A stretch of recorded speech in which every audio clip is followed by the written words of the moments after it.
Corona virus lockdown నేపథ్యంలో ఉపాధి కోల్పోయిన సినీ కార్మికులకు బాలనటి సాయి హన్సిక చక్రాట్ స్థాపించిన వాసవి ఫౌండేషన్ ద్వారా 50,000 రూపాయలు విలువగల సరుకులను సుమారు 30 కుటుంబాలకు కృష్ణానగర్లో పంపిణీ చేసింది. ఈ సందర్భంగా హన్సిక మాట్లాడుతూ ఉపాధి కోల్పోయిన సినీ కార్మికులను దాతలు ముందుకొచ్చి ఆదుకోవాలని కోరారు.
నమస్తే, నేను మీ సాయి హన్సిక చక్రాట్.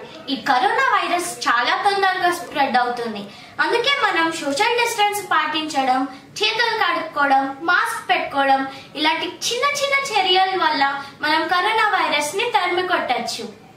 మన కోసం డాక్టర్స్, పోలీస్, క్లీనింగ్ డిపార్ట్మెంట్ వీళ్ళంతా వాళ్ళ లైఫ్ ని రిస్క్ లో పెట్టుకొని ఫ్యామిలీ వాళ్ళకందరికీ దూరంగా ఉంటూ మన కోసం అన్ని సేవలు చేస్తున్నారు. So please respect them.